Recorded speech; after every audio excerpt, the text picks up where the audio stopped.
We're showcasing how browser and mobile client applications can fetch their configuration settings from Azure App Configuration through Azure Front Door. This lets the clients access configuration anonymously while still keeping everything secure and scalable. Here's how the flow works. The client application sends a request to an Azure Front Door endpoint. This endpoint is configured with Azure App Configuration as its origin. Azure Front Door uses its managed identity to authenticate to the App Configuration Store.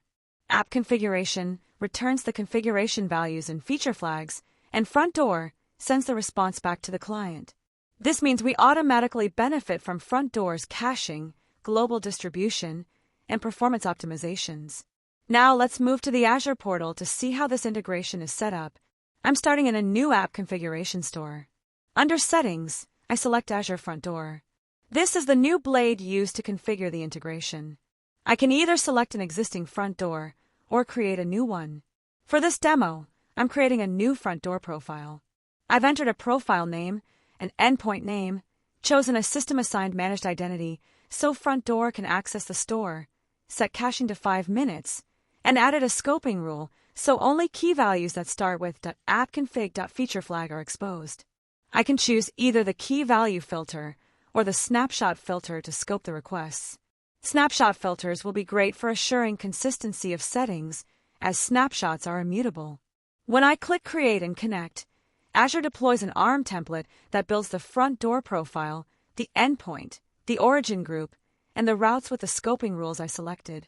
Now let's look at an existing store where Front Door is already connected. Here, I can either create new endpoints or disconnect from the current front door. If I open the front door, I can view all endpoints associated with this front door profile. Next, let's switch to the client application to see how it consumes configuration through Front Door.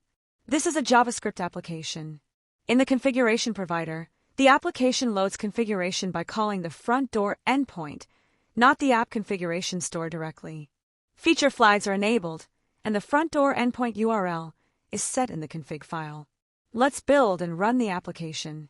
On the home page, the app calls the feature manager to get the variant for the feature flag named OpenAI New Model, passing the current user details and targeting context.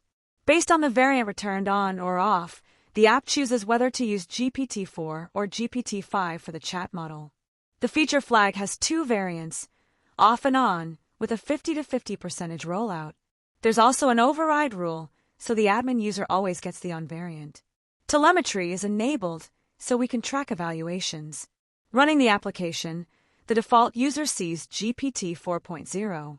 In the network trace, we can see the call going to the front door endpoint, retrieving both key values and feature flags. When logged in as admin, the app correctly shows GPT 5.0 from the on variant. Let's ask the model a question about app configuration. Then we create two new users to check the percentage rollout. One user receives GPT 5.0, and the other receives GPT 4.0, confirming that the 50-50 allocation is working. The app also sends custom telemetry for interactions. Here, if a user clicks the like button on a response, that event is sent to Application Insights.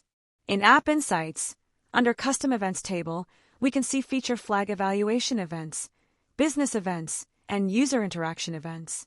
This helps us analyze how each variant is performing. Running this custom query shows that users receiving newer model like the responses way more than the users on older model.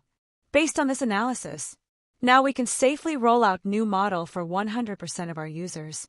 This concludes our demo on how client applications can securely fetch their settings from Azure App Configuration through Azure Front Door and use feature flags and telemetry to run A/B tests, providing valuable insights into feature behavior and user interactions for their applications.